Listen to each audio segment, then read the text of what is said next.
that will be putting us into the groups and onto the page. How are you? Oh, I'm really good. You? Yeah, I'm really well, thank you.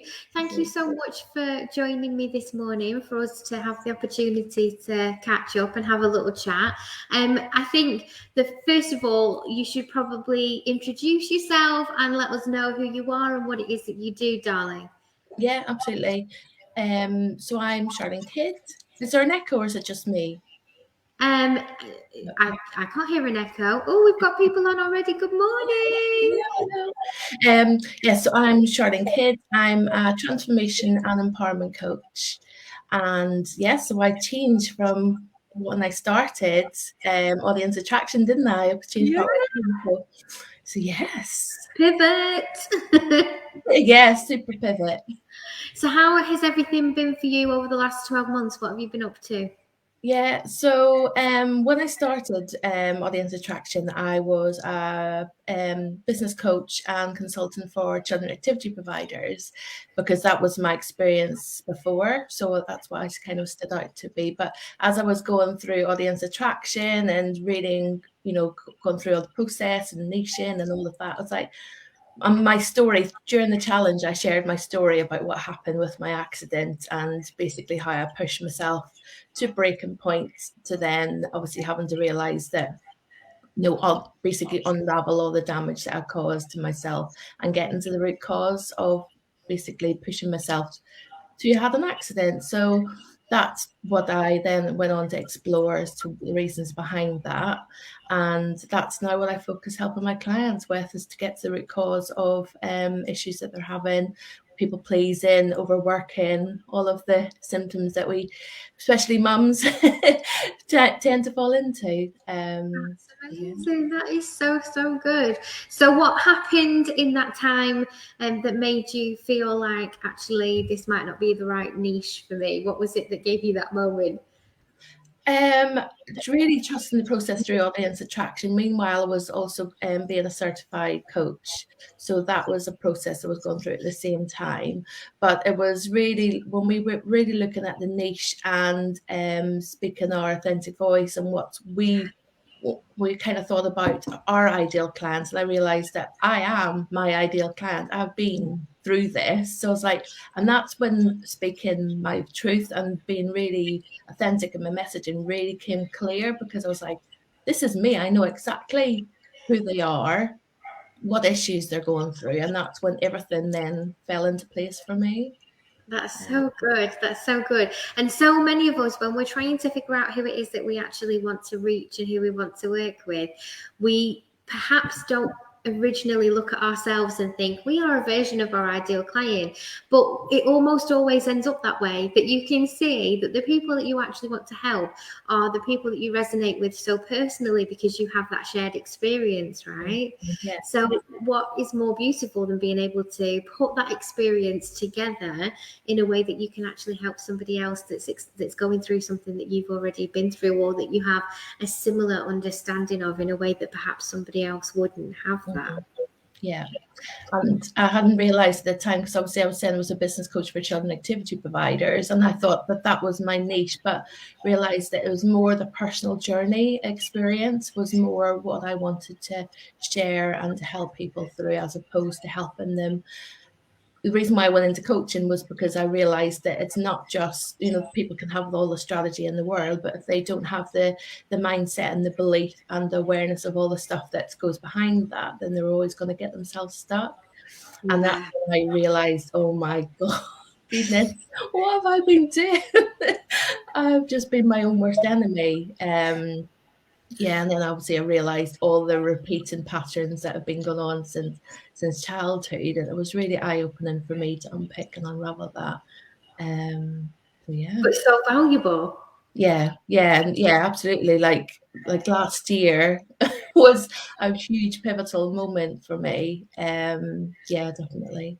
Well, that's wonderful, because the other thing is when we have an idea of what it is that we want to do, if we allow ourselves to be stuck, how much time and effort and energy are we putting into something and it not be right? So having the courage to look at something and think, actually, this isn't quite what I intended, it isn't quite what I wanted, and then to be able to evaluate it and move into a different sector with kind of some courage and comfort in trying a new thing without being stuck by those blocks that may have stopped you from being able to go and do that. That's really wonderful, because actually you could spend an awful long time going down the wrong rabbit hole.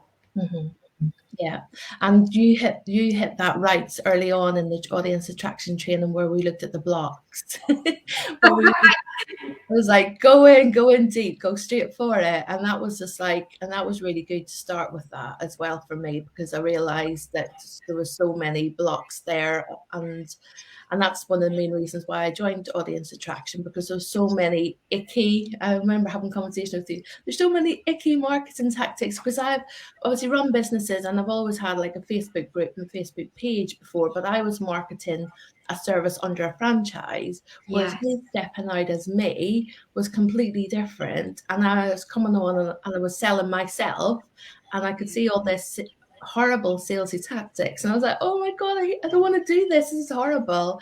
And you're like, don't worry, and that's obviously what audience attraction obviously covers, is that's one of the main parts, is all of that. It's like doing marketing in the right way and not the icky way. And I was just like, a lifesaver for me, just to know that, you don't have to do it that horrible icky way. There's the right way is the right way, And you it's don't. effective. It actually works better than the icky way.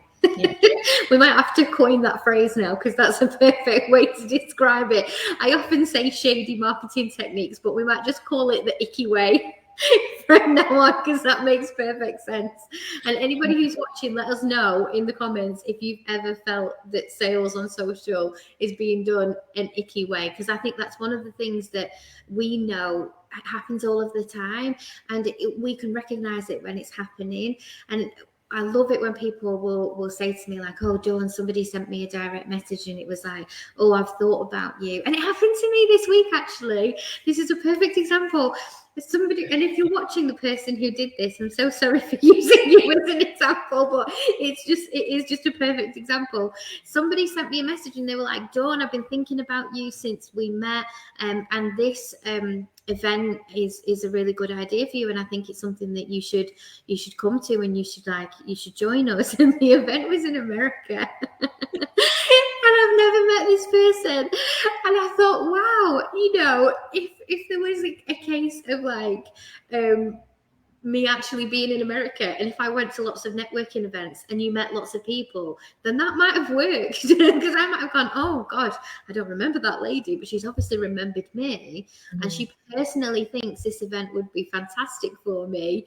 But anybody who knows me wouldn't be like, oh yeah, it's next week on Tuesday at 8 p.m. when I'm in the UK, because I'm not just gonna fly over there for a half an hour networking event. So, I mean, that's the kind of thing that I think is really interesting. And it's weird that it still happens, but it's one of those things that if you throw enough mud, some of it will stick. And that is the psychology behind those types of kind of bro marketeering tactics. And it is shady, and it's not fair, and it's not authentic. And essentially, it doesn't feel good. I don't know who has put this comment, but whoever Facebook user is has put, yeah, there's some very icky practices out there at the moment. And there really are. And one of the saddest things is that some of them are taught. Some of them are being taught.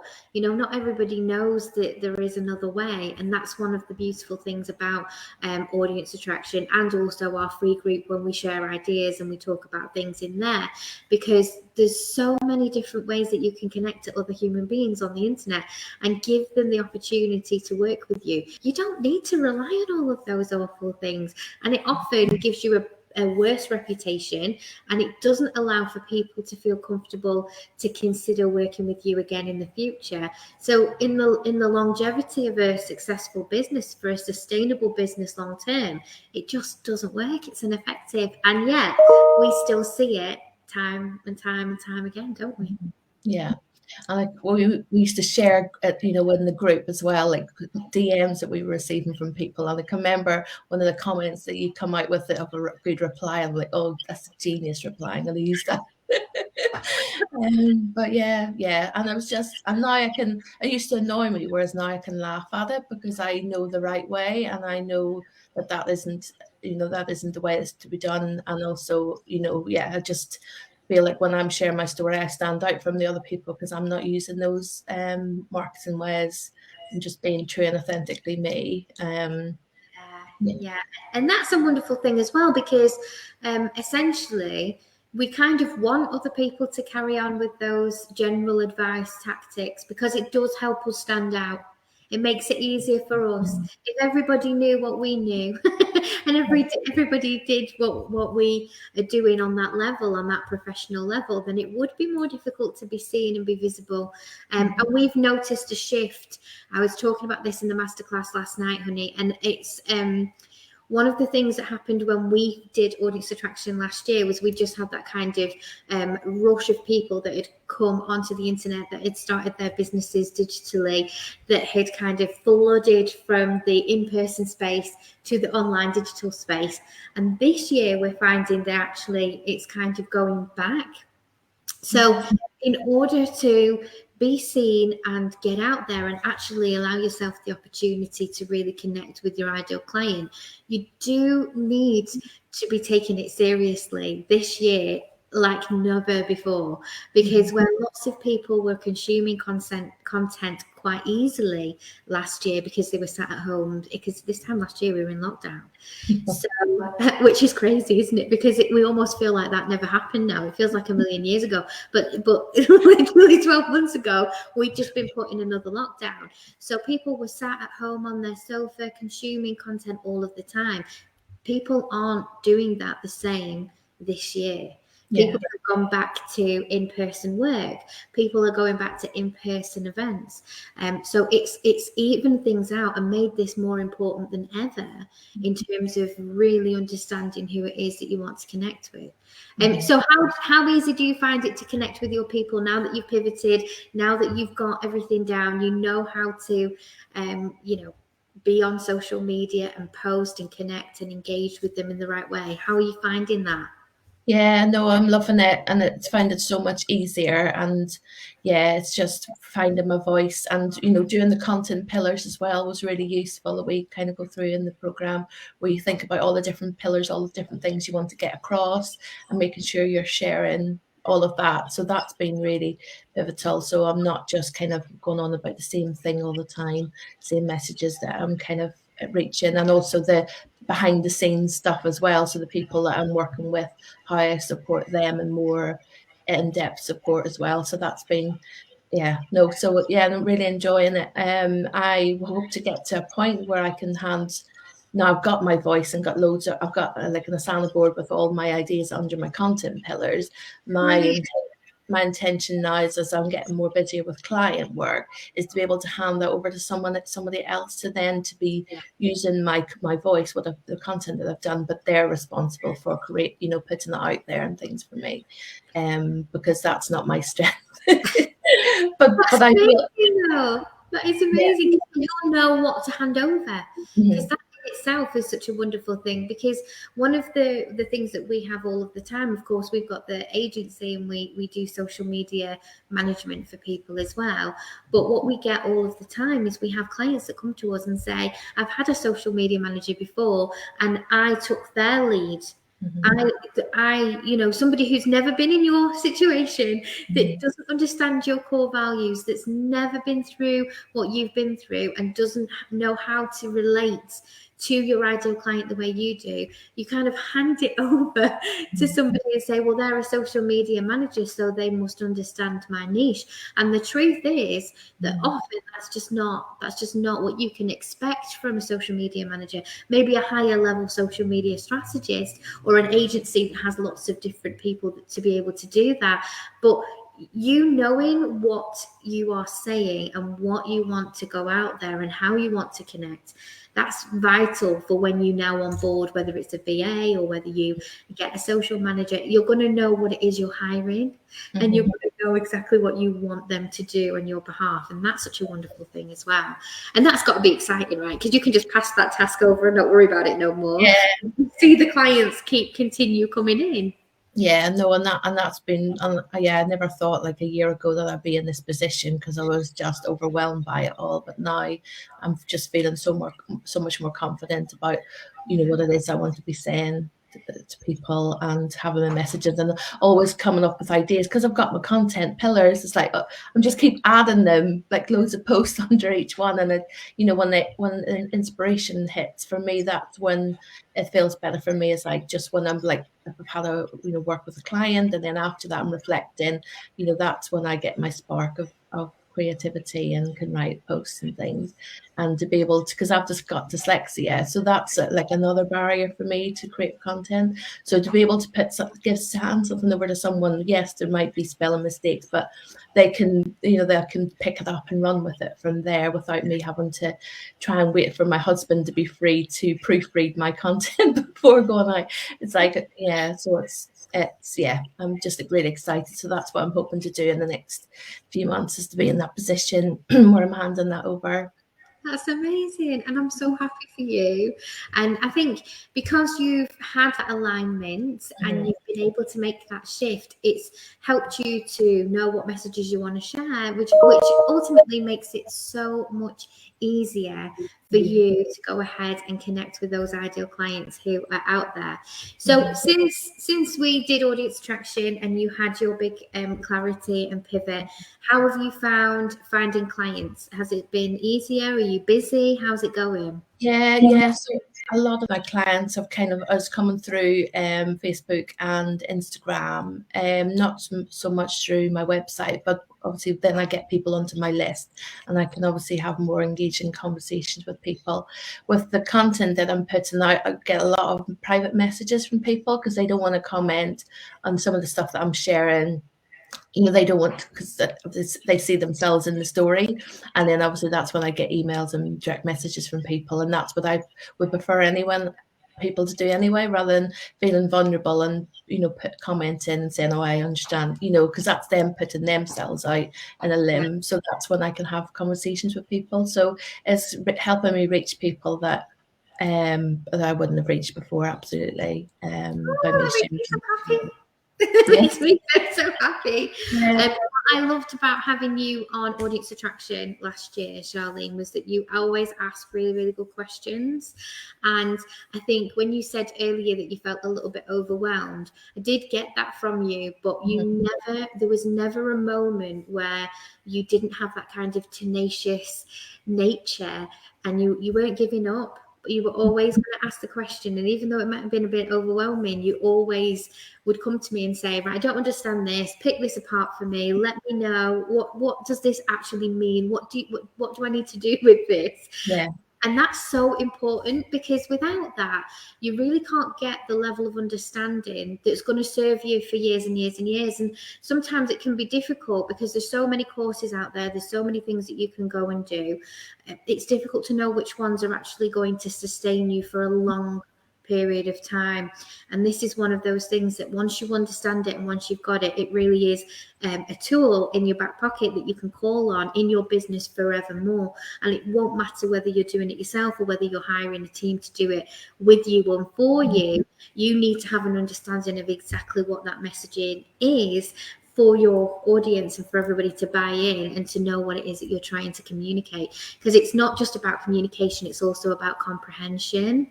And obviously you are in a situation where the people that you will work with are in that vulnerable state. So ethically being able to reach them from that positive psychology space, for them to still relate to you and open up to you and open up those dialogues through direct messaging, that's a massive win. That shows that it's working so well, and you're doing it perfectly. Yeah, and that's a big thing for me, was realizing how damaging I could have done this wrong, and that was always my caution starting on social media. I didn't want to upset and offend or cause anyone any more harm, so I was always very cautious of making sure I was putting out the right messages. and in the right way, and not triggering people by my responses. So that was really good to lean into that and be vulnerable and say, right, well, this is where I'm feeling cautious. And that's where I was able to really dig deep in to make sure that what I was putting out was authentic and understanding, but in, as you said, in a positive way, as opposed to being triggering to people. Yeah, it's supposed to feel good. And what Mhm. I get a lot of the time when people come to me and they say, oh, I don't like social, I don't like sales, I don't like these things. And usually that comes from a space where they have been hounded, or they've had a spammy experience or an icky experience. And they can see the noise, and they can see the negative, and they can see that actually how disruptive social media can be. But they're not actually recognizing that when it's done in the right way, and when people do it in terms of an ethical outlook, you can actually create these fantastic relationships with other humans that need you. You can create amazing communities where people support each other, and you have the opportunity to make the internet a better place. And I know we giggle all the time about me waving my world peace flag, but essentially, if there's more of us out there that are doing the good work, that are doing the positive stuff online, that are giving people those safe spaces to be open and vulnerable and honest, but in alignment with how they truly feel, and not just because. I think it does make things easier. It makes the world a little bit better. And so much of our world is online now. We look to online to connect with other people. So there's almost like an ethical responsibilities that comes with that leadership, that we should do it the right way, and we shouldn't be leaving people worse off than how we found them, which is so easy to do. It's so easy to say, if you don't buy this thing, your life will be worse off. But you should never say that, because it's not right. Yeah. But what I was end up doing, I was hiding. So I wasn't really putting out. I was blank. What I would say, I was probably putting out blanket stuff. Do you know what I mean? Like, that wasn't really hitting anyone.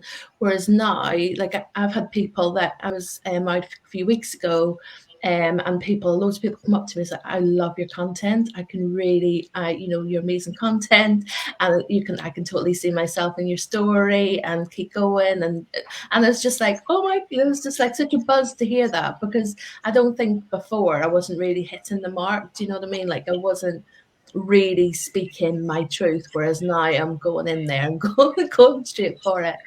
And it's hitting people, and it's so I've had clients that I never thought would be clients turn out to be clients, because you just don't know who's listening, who's watching, who's there.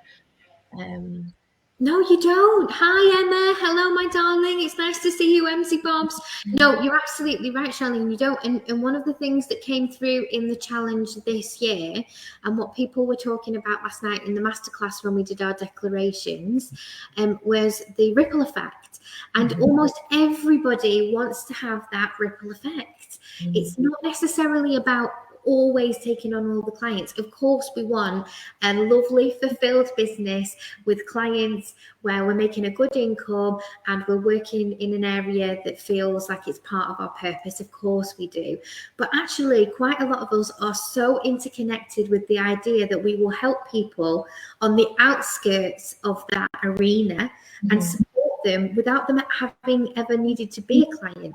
Because you just don't know who's watching. You just do not know who could possibly be out there that needs you. MC Bob's getting excited because she's here. We're excited that you're here as well. Let us know if you're watching, guys. We can see some watchers, but we can't see who you are because we are coming to you from StreamYard. So please do let us know if you're watching. So yeah, it's one of those amazing things that for every person who likes it or comments on it or does any of those things, good morning, Nick. Good morning, darling. I hope you're well. There's probably 10 to 20 other people who are watching that, reading that content, being affected by it, and potentially doing something really positive for themselves on the back of that. You only need to spark one tiny bit of inspiration, right? And you can change somebody's entire day. Yeah, because people contact me that haven't never liked or commented on a post. So there's so many people just watching, and being aware and seeing the post, but not always engaging. So that's been, I'd say to people, if they do think that people don't see their posts, people do see their posts, and just keep going, because it will come through the heart, as long as you're following the advice that you're giving, all this attraction, and you're going through all those content pillars and stuff. You won't get it wrong. Just trust it and just keep going. It will filter through. Yeah, it will eventually. I don't know if you can hear the seagulls, but there's a family of seagulls that has just landed on the studio roof, and it sounds like they're having a meeting. So if you can hear that, I apologise. I'm by the sea. I don't know what to tell you. So no, you're absolutely right. And I think one of the things that we neglect, and it's so easy to do because so much of the teaching out there about being visible is about the metric. So everyone's looking at how many followers they've got. They're looking at their insights to see what their engagement level is. They're seeing how many people have liked or commented on it.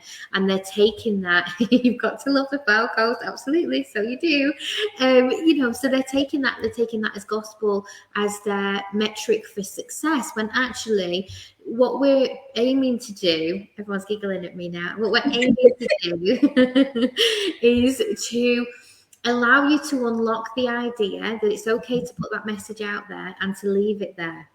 And obviously everything has a bit of a shelf life, but you don't have to measure every single thing. There will be people who are watching you right now who aren't saying anything, aren't doing anything. You might be able to see them in your reach metric on Instagram, but that's the only place you'll find them, because they're giving you nothing yet back. But the more you connect with them, the more times over time that they see themselves in your content, the more times that you make it accessible to them to reach out to you, which you obviously have because people are DMing you, the more opportunity you will have then for people to really kind of consume all of the content and do what they need to do to work with you. These guys are distracting me now. You've got to love pretties coming on and lining it all up and distracting us. But one of the things that I really love, and I know I say this every single year, but I'm going to say it again, and I'm going to say it a lot, is that it's not somebody else's responsibility to find us. It's our responsibility to make it super easy for someone to find us. That's on us. It's our business. We need to be there and attract them in.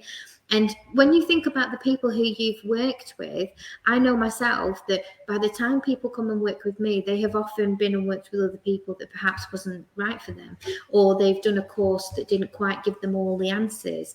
And it's one of those things, you may not realize how many people there are right now looking for you, not other people, but they actually need you. And whilst they're not finding you and they're not becoming your client, they're throwing money at something else that isn't quite going to hit the mark the way you would if they could just get in front of you. Yeah. I know in a few people's worlds who I would like to work with in the future. It's just not the right time yet, but I'm watching and taking in quietly. I love that. Yeah. That doesn't make you sound okay. Yeah, just full disclosure, audience attraction does not teach you how to be a social stalker. I promise that's not what it's about. Okay, so we have been chatting for half an hour and I don't want to take up too much of your time because I know that you're lovely and busy, which I'm very, very happy about. And I can't congratulate you enough over. You've taken audience attraction, you've taken the learnings, and you've done so many good things. And I'm so, so glad that everything is working out for you. I have one more question before we go, which is, if there is anybody watching right now who is on the fence about audience attraction, what would your advice be to them?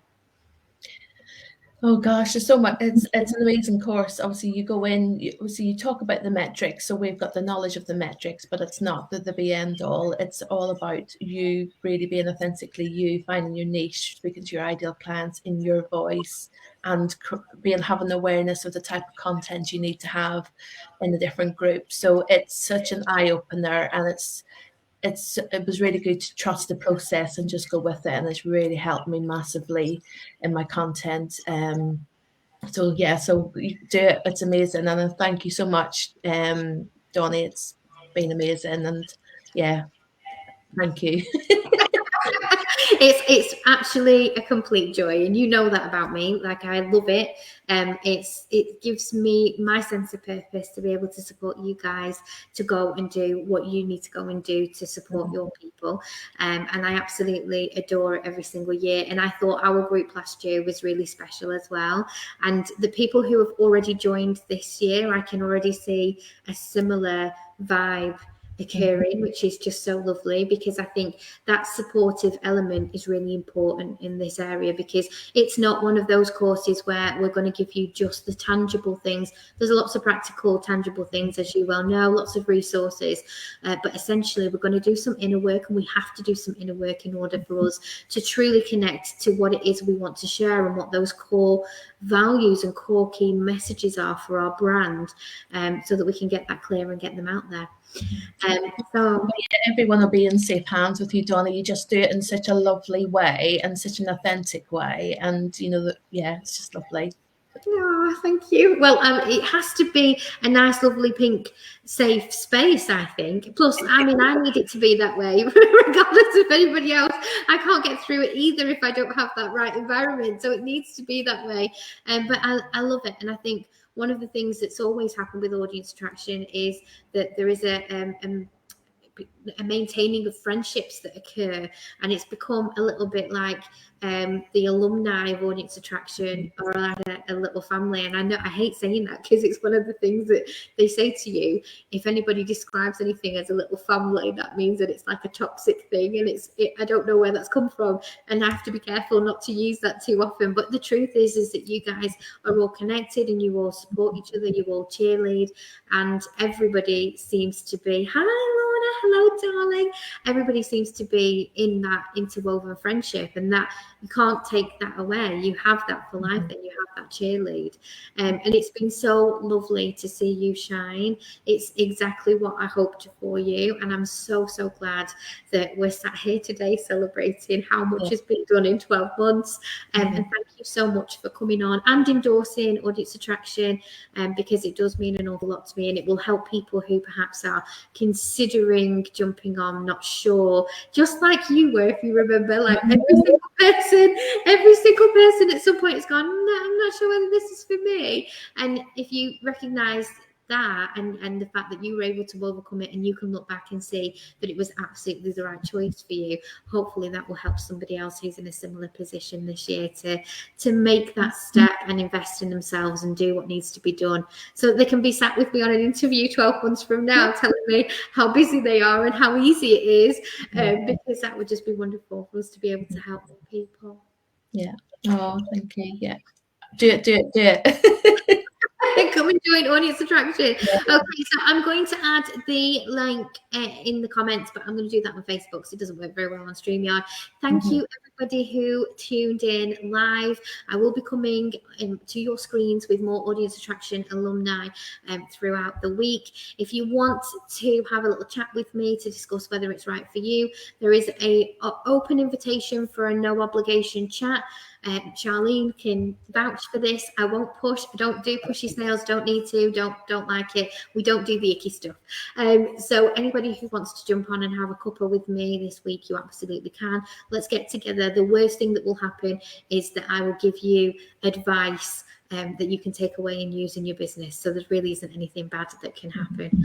Thank you so much for joining me today, darling. I hope you have an amazing week and everything goes well for you. And we need to catch up and check in again soon. Yeah, absolutely. Thank you. Thanks. See you soon. Bye. Bye.